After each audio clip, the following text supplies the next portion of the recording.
Oito dele Jesu.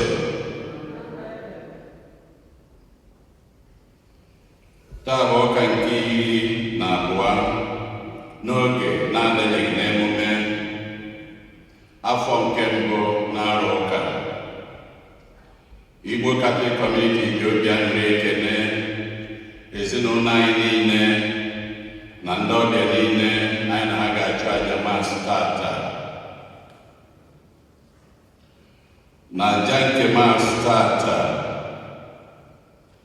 Nneka na ozi ụfọdụ n'ezinụlọ ya na-enye Chineke ekele, na-ayọkwa ngọzi na amara ya n'isi ụmụ ha Victor na Victoria ụfọdụ, ndị nke Chineke tinyere ogo mmụta, ha na-akwadokwa ịbanye yunivasiti. Paul na Nneka Ifedeba na-enye Chineke ekele, na-ayọkwa ngọzi Chineke n'isi nwa ha nwoke David Ugonna Ifedeba, onye nke Chineke tubere ogo mmụta. Ndị nna niile ICMO na-enye Chineke ekele, na-ayọ ngọzi ya n'isi ndị nna niile n'etiti anyị n'Igbo Catholic Community, na-ayọkwa amara Chineke n'ezinụlọ niile, ka Chineke na-edu anyị, na-agbaziri anyị nọrọ n'etiti ezinụlọ niile. Tony na ịma ike bodo na-ayọ ngọzi Chineke na amara ya, na-ayọkwa oriri ya n'isi Eloka Ikebodo na ada ya Oje, ndị nke na-elote mgbe ejiwere nwa ha.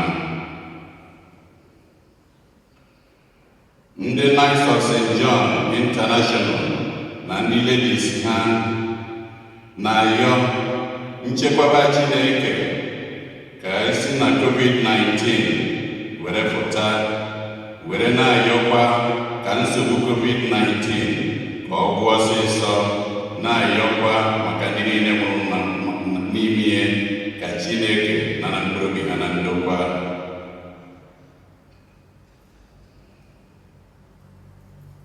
Mmụọ na Agụnwafọ na-enye Chineke ekele, na-ayọkwa ka Raymond na Obi Chukwuani si na sọjiri nke emere ha were gbakee ọsịsọ. Ngozi na Nime Ọfịagụ na ezinụlọ ha na-ayọ maka mkpụrụ obi Ernest Ọfịagụ, Gabriel Ọgadue na Teresa Ọgadue. David Agụnwafọ na ezinụlọ na-ayọ maka mkpụrụ obi Peter Agụnwafọ Okoye, Nkiru Agụnwafọ Udemezue na Nkiru Abọ. Felix Nwosu na ezinụlọ na-ayọ maka mkpụrụ obi nwunye ya Teresa Nwosu. Martha Igwoma na-ayọ maka mkpụrụ obi di ya Njoka Igwoma. Ndị Charismatic Group, ndị otu ha niile na-ayọ maka mkpụrụ obi Teresa Ọgadue. Martha Igwoma na-ayọ maka mkpụrụ obi Chika Nwabụ. Teresa Ọnwụkeme na-ayọ maka mkpụrụ obi Amaobi Ọnwụkeme. Ezinụlọ Amụchie na-ayọ maka mkpụrụ obi Innocent Diala Nwọgụ na Agatha Ndugbo. Greg na Scholar Ga-amaka na-ayọ maka mkpụrụ obi Sister Angela Ejara, Father Ben Osigwe na Esomchi Enemwale. Ndị Daughters of the Holy Spirit na-ayọ maka mkpụrụ obi Esomchi Enemwale. Ka mkpụrụ obi ndị a niile, ka mkpụrụ obi ndị niile kwere gara aga.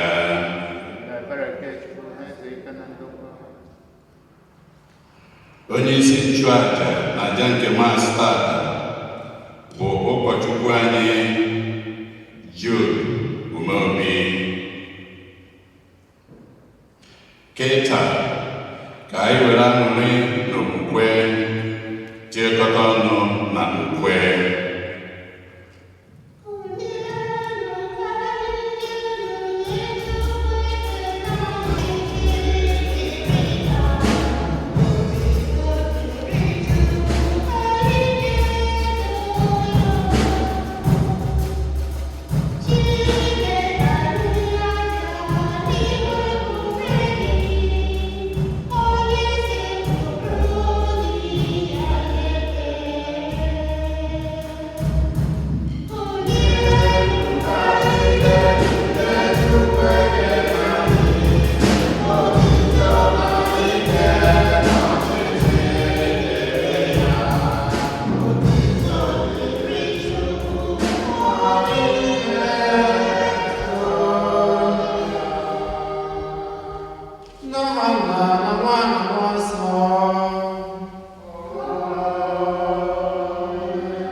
Onye bịara n'ụwa ịzọpụta ndị dara n'edo ha, onye nwe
arịrịọ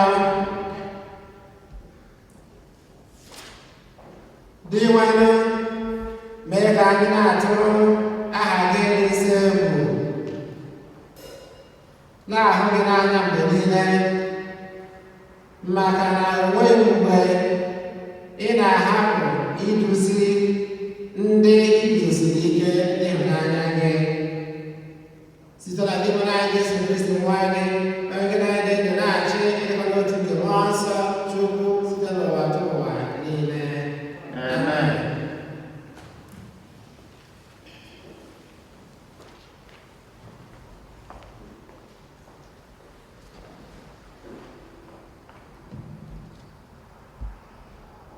Ihe ọgụgụ nke mbụ, ihe ọgụgụ ewetara n'akụkọ onye amụma Jeremaya.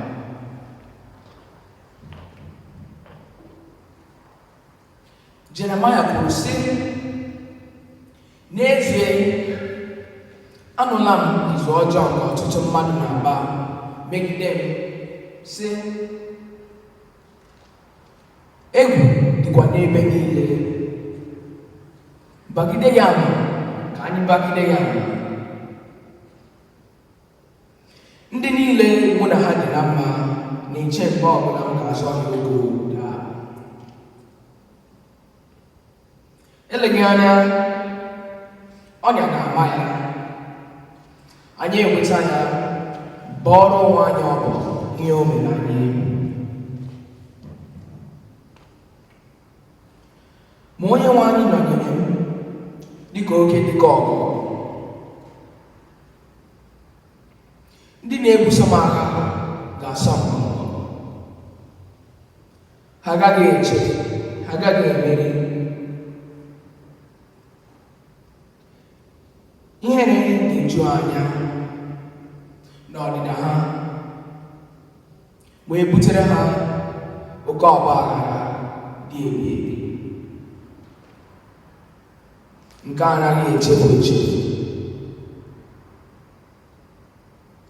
Onye nwe anyị nke igwe ndị agha, ọ bụ gị na-enyocha ndị ezi omume.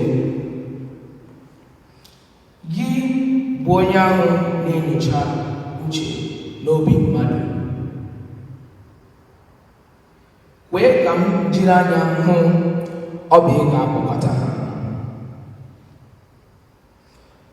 maka na ọ bụ gị ka m na-ekpesara olu.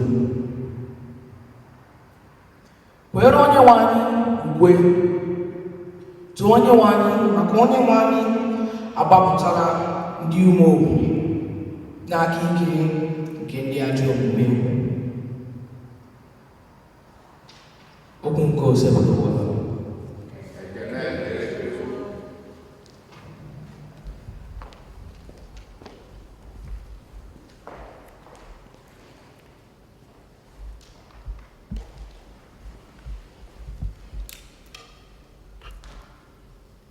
Abụ ọma na azịza ihe unu ga-aza bụ onye nwe anyị were nnukwu ịhụnanya gị zaa m oku, zaa m ya.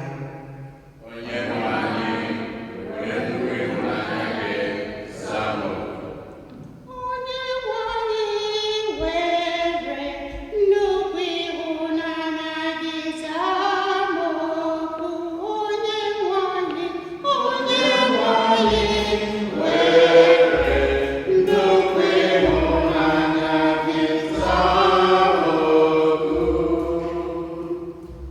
n'ihi gị ka m jiri ana nkọcha, ihere ekpuchiela m ihu, aghọọla m onye a tụpụrụ n'iwu n'ebe ụmụnne m nọ, bịakwa ghọọ onye ọbịa n'etiti ụmụnne m. Ndị otu nne mụrụ mụ na ha, maka na obi ịnụ ọkụ maka gị erepịala m. Nkọcha ndị na-ekwutọ gị n'ala m n'isi. Were nnukwu ịhụnanya gị zaa m oku, zaa m oku. Onye nwe anyị Were nnukwu ịhụnanya gị zaa m oku. Onye nwe m, ana m arịọ gị, Chineke m, ana m arịọ amara gị na nnukwu obiọma gị, nyere m aka ugboro ugboro zaa m oku. Onye nwe m, zaa m oku n'ihi na obiọma gị ebuka. Na nnukwu ebere gị, tụgharịa chee m ihu.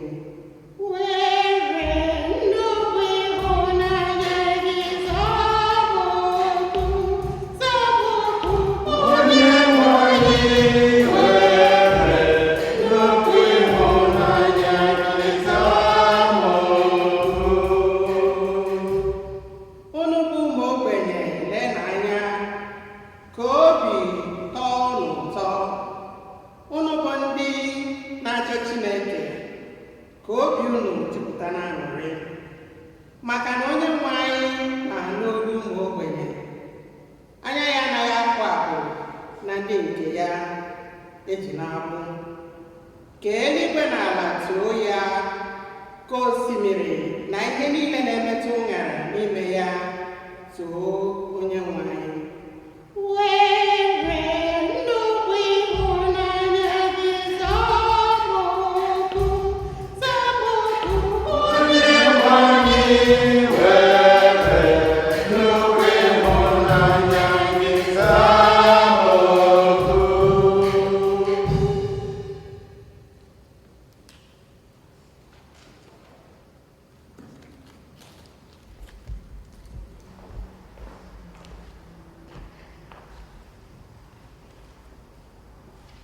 Ihe ọgụgụ ewetara n'akwụkwọ Pọl dị asọ dịgara n'iru.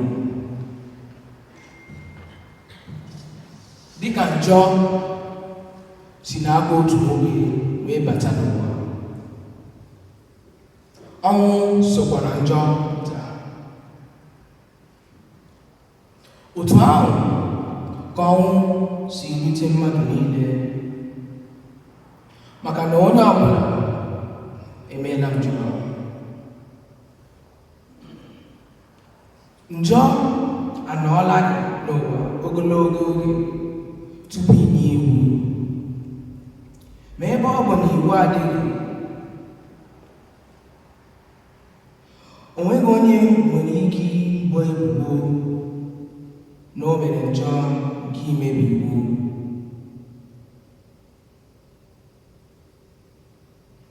Ma ọnwụ chere mmadụ niile bido na Adam ruo na Moses.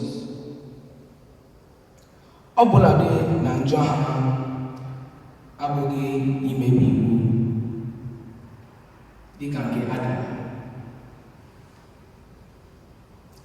Adam bụ onye a ji ama atụ nke onye ahụ ga-eji bịa.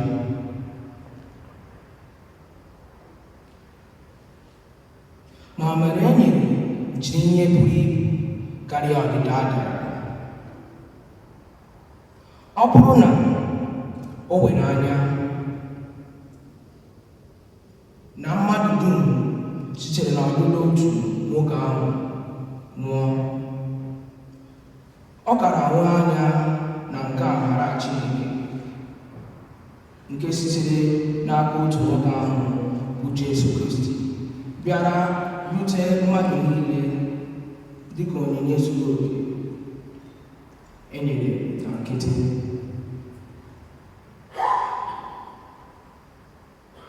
Okwu nke osebụrụ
onye nwe anyị banye n'ụlọ ihe ọrụ nke a si n'ezi mmadụ nsọ nke Matthew dere ịhụnanya Jesu gwara ụmụazụ ya sị unu atụla ụjọ mmadụ n'ihi na ihe ọbụla egbuchiri egbuchi ugbu a ga-abụ ihe egbugbere egbe nke ọbụla ezoro ezo ga-abụ ihe agbara n'anwụ ihe mkwado ụlọ na ọchịchịrị kwuo obi ya n'ihi ọcha ihe m takwunyere ụlọ na ntị kwusa anụ ya n'elu ụlọ ụlọ atụla egwu ndị ahụ ga-egbu anụ arụ ma ha enweghị ike igbu ụlọ obi kama tụọ na egwu onye ahụ nwere ike ime ka ahụ na mkpụrụ obi laa n'iyi n'ọkụ ala mmụọ ihe a na-ele ụmụ nza abụọ ọ bụghị naanị otu kọbọ ma nke ọbụla n'ime ha enweghị ike ịda n'ala ma ọ bụrụ na nna ụmụ amaghị ma otu ọ dị agụọla agịrị isi ụlọ unu bụ n'isi ọnụ ya mere ụlọ atụla egwu ọbụla n'ihi na ụlọ dị oke ọnụ ahịa karịa ọtụtụ ụmụ nnụnụ ya mere onye ọbụla nke ga-ekwupụta m n'ihu mmadụ aga m ekwupụta ya n'ihu nna m nọ n'eluigwe ma onye ọbụla nke ga-agbanarị m n'ihu mmadụ aga m agbanarị ya n'ihu nna m nọ n'eluigwe oziọma ka o si bụ ụwa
ihe ọgụ nke mbụ nke si n'akwụkwọ onye amụma Aịzaya kọrọ anyị, nke si n'akwụkwọ onye amụma Jeremaya kọrọ anyị etu Jeremaya si wee nwee nsogbu dị iche iche, etu ndị mmadụ si wee baa nkata dị iche iche ka ha megide Jeremaya. Kọrọ anyị etu ha si wee kwebe ya ọnya, na-eche ka ọ ma n'ọnya ha wee jide ya.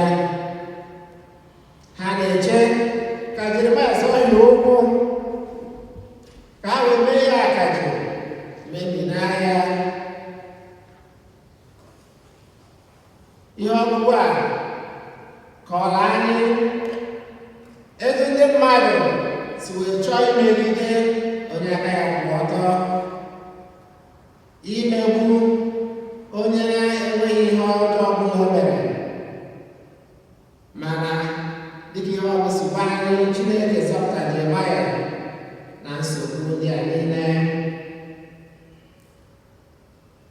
Onye amụma Jeremaya were nchekwube siri ike n'ebe Chineke nọ. Jeremaya wee too Chineke, wee jaa Chineke mma. Ụmụnne na Kristi, ihe ọgwụ a na-echetara anyị ka anyị jụọ onwe anyị ajụjụ n'ụbọchị tata, ka anyị jụọ onwe anyị sị, kedu ebe ntụkwasịrị obi m? Kedu ebe ntụkwasị obi m dị? Ebee ka akụ m dị? Anyị na-ekwu na-asị na ọ bụ ebe akụ mmadụ dị, ebe ahụ ka obi ya nọ. Amen. Ebee ka ntụkwasị obi anyị dị? Ọ bụ n'ego nke anyị nwere? Ọ bụ n'ihe akụ akụ, n'ihe enwe? Ọ bụ na ahụike nke anyị nwere? Ọ bụ n'ụgbọala mara mma ka anyị nwere? Ọ bụkwazị na nnukwu ụlọ ka anyị bi n'ime ya? Kedu ebe anyị tụkwasịrị obi anyị? Akụnụba nke ụwa mara mma dị nne, ihe akụ akụ na ihe enwe mara mma, mana ihe ndị a niile bụ ihe anyị ga-eji wee fee Chineke, ihe anyị ga-eji wee na-ebuli aha Chineke elu na aja ya mma. Ihe ọgụ nke abụọ nke si na akwụkwọ ozi nke ọcha si degara ndị Rom gwara anyị maka amara nke anyị natara site n'aka dị anyị Jesu Kristi.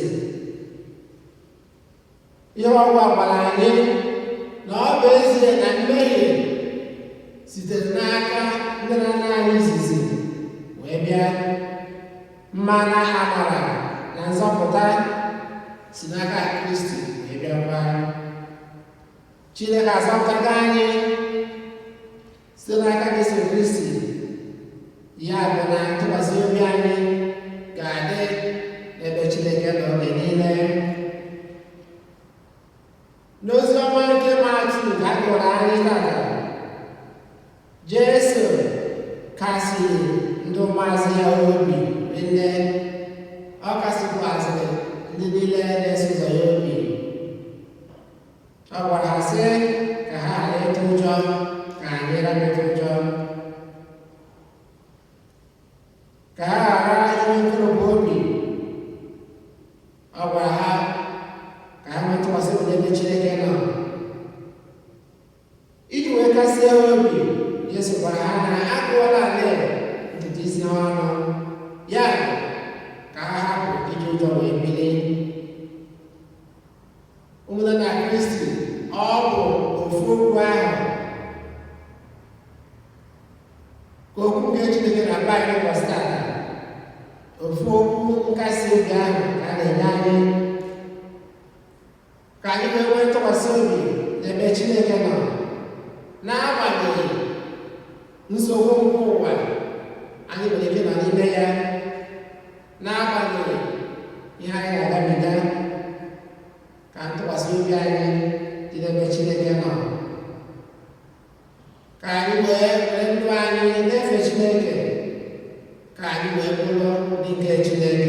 oge niile.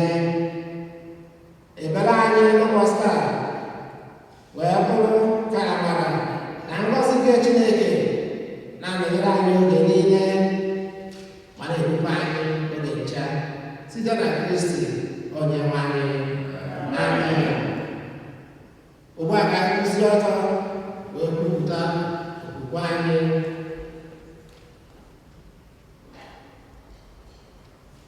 Ebe n'otu Chineke na-achị ihe niile, onye mere eluigwe na ala, ihe dum a na-ahụ anya na ndị anaghị ahụ anya, ya na otu Onyenwe anyị Jesu Kristi, otu nwa Chineke nọ, na-amụta ụwa tụwa niile, Chukwu si na Chukwu, ihe si n'ihe, ezi Chukwu si n'ezi Chukwu, amụrụ ya amụrụ ihe eme, ya na nna otu ihe, ihe anyị bụrụ Chukwu, onye si na ya mee ihe, onye maka ihe anyị bụ mmadụ, na maka ihe nzọpụta anyị, si n'eluigwe gbadata, bụrụ ya mmadụ mmadụ site na Mmụọ Nsọ, ọ bụrụ mmadụ, bịa gbapụ ya ebe niile anyị, n'ụbọchị Pentikọst, ọ taa ahụhụ, ọ nwụọ, elie ya, ma o bilitere n'ụbọchị nke atọ ka Mmụọ Nsọ si kwuo, ọrọgoro n'eluigwe,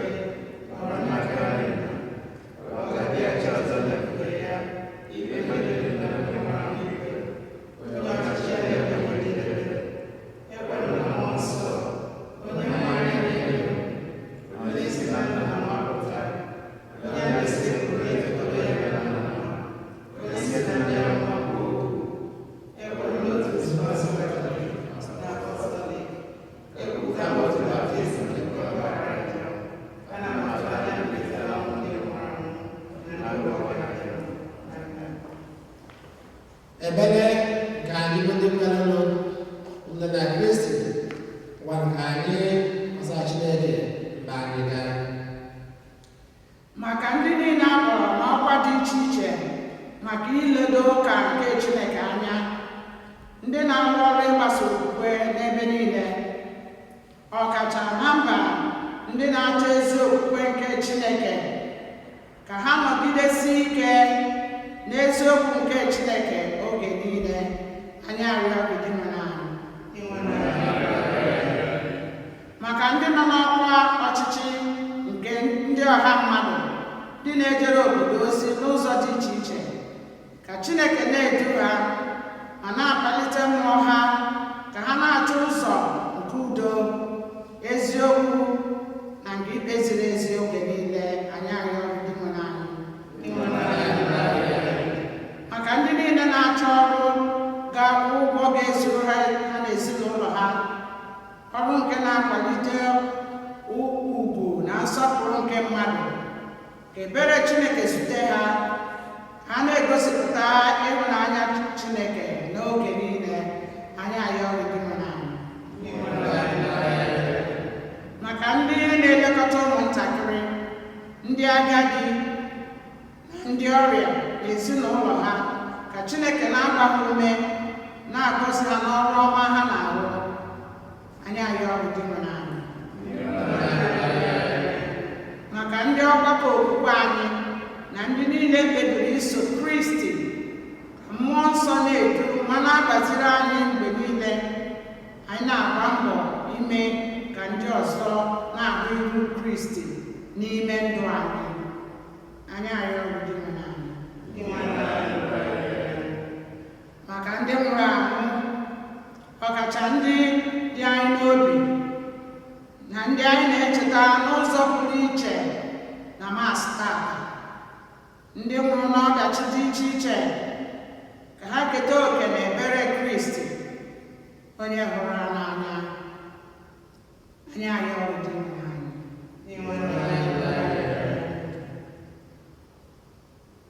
Ebele obi.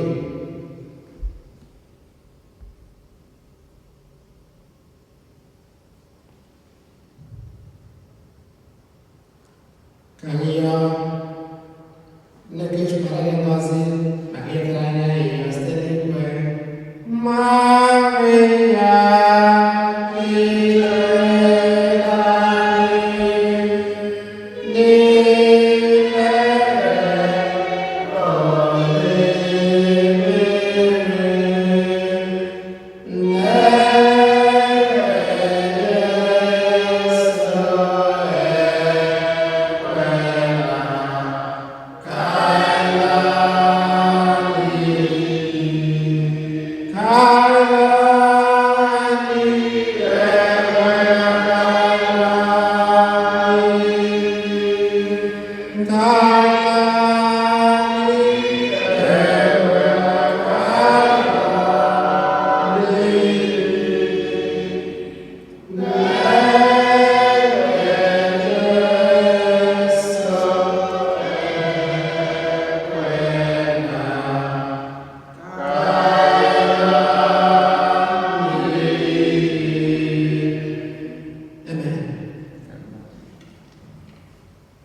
etu ahụ aka esi mgbacha ndị anya asị kwuru iko mmanya ebe a ga-ekele n'otito onye nwe azụ ya asị nara m nke ahụ ọ na-ekwuru niile ka biko nkọ bara m ka ọgba ndụ ọhụrụ dị ebebe a ga-abanye n'ihi unu na n'ihi mmadụ niile nke ụgbọala ụjọ na-eme nke a na ncheta nke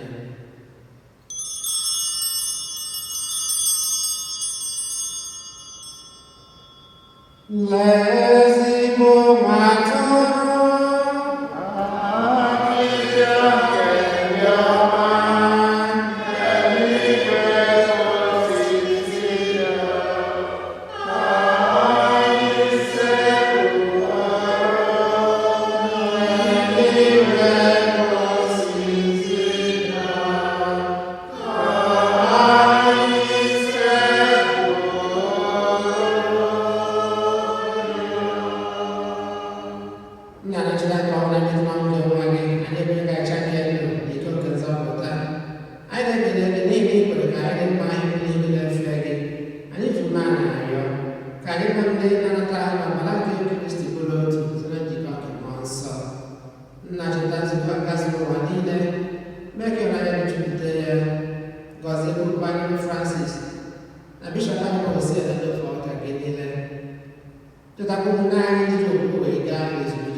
gbabata ha na ndị ọzọ ndị nwụrụ anwụ n'ihe nkebube gị biko mere anyị ebere ka anyị soro mejimara anyị ngọzi n'ike Chukwu Josef dị nsọ bụ di ya ndị apọstọl Eugene dị nsọ na ndị nsọ gị niile ndị mere uche gị n'ụwa wepụta ndụ ebebe ka anyị so nwa ha na-eto gị na-edo gị ebube site na Jesu Kristi nwa gị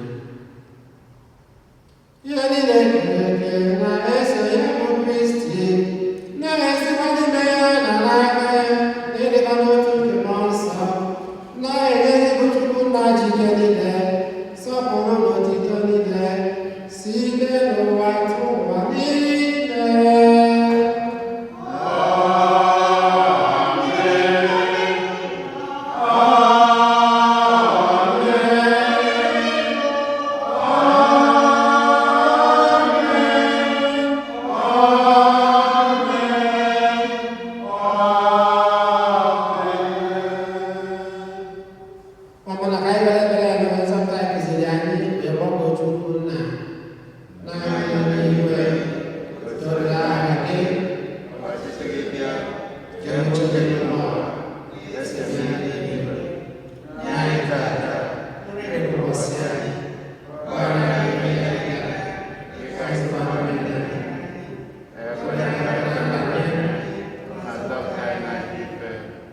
Zọpụta anyị edere edozi n'ụwa na ihe niile were ebere ndị n'oge nke anyị site n'inye aka ebere gị ka zọpụta anyị na ndị oge niile anyị wegbara nsogbu niile were chekwere nsọ na-atụ anya maka mbịaghachi nke nzọpụta anyị Jesu Kristi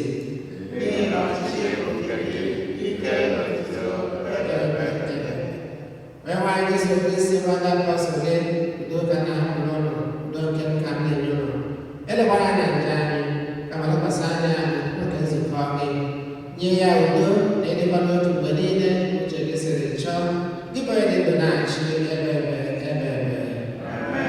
udo gosi ụwa dịrị mgbe niile.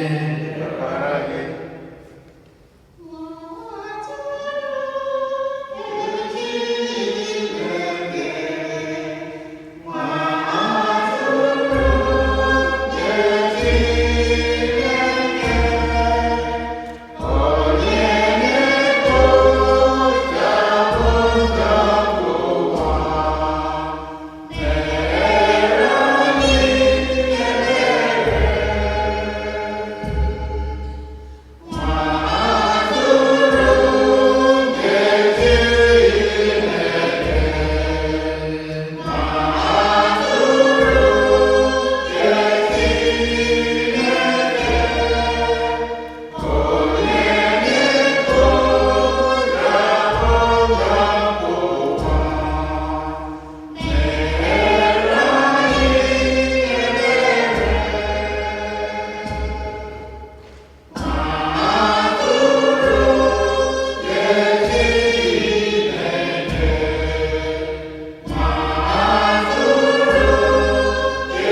Jesu nke m, ekwesịrị m ike n'ezie na ịnọ na sakramenti Eucharistia dịgasịrị nsọ.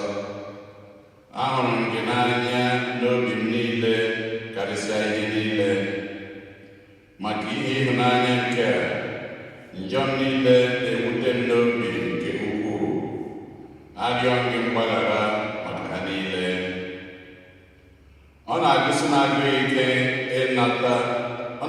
agụụ ike n'obi ịnata gị. Ebe m enweghị ike ịnata gị n'ezie ugbu a, biko bata n'ime obi m ka ị bụrụ nri nke mkpụrụ obi m. Ejikọ mmụọ m ọnụ na nke gị ugbu a. Ekwekwana ka nkewapụ onwe m n'ime gị. Amen.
Ka anyị bịa rịọrọ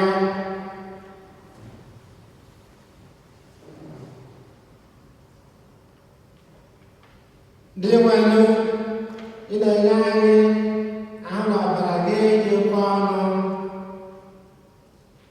iji mee ka ndụ gị dị ọhụrụ n'ime anyị.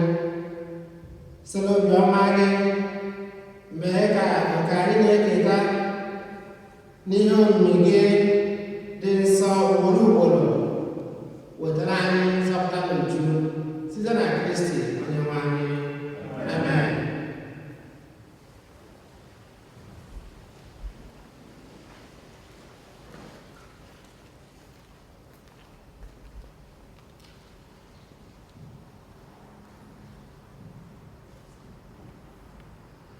Anyị nwere obere ọkwa one ma one. Nke a bụ ihe gbasara mgbe anyị eji were bido ụka ebe a. Ihe dị n'ime ihe a na-akwadosi ya ike tupu ụka ọzọ agwaezi anyị ohere mgbe anyị nwere ike iji wee bido. A na-ahazi ya na-achọ ma ndị ya enye aka n'ụzọ abụ n'ụzọ ka e were bido ya ọfụma dịka iwu si wee kwu. Ya bụ mgbe a na-eru n'ụka ọzọ atụzie ụbọchị ọnụ ụbọchị ọ ga-abụ mgbe anyị ga-eji were bido. Ndị nna papa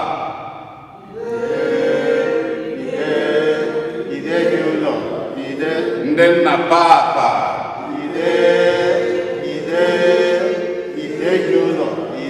ndị nna papa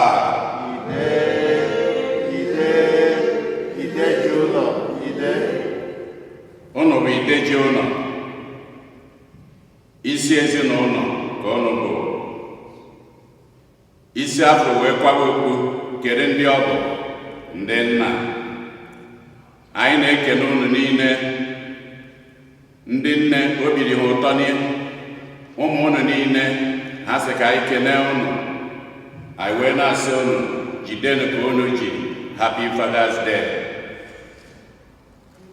Anyị were oghere akwa were na-ekene ezinụlọ niile,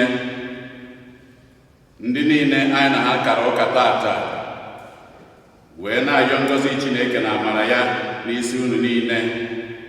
Nke ka nke, anyị wee na-ekenekwa isi ide ji St.Eugene bụ ụkọchukwu anyị ji odumobi ka anyị kọpụrụ ya aka. Daalụ.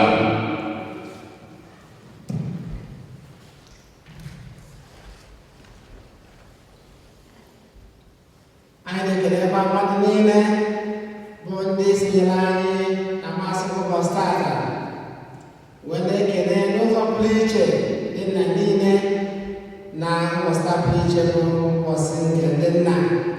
Anyị na-ayọ ngọzi na mgbaziri nke Chineke isi anyị ncha site na Kristi Onyenwe anyị.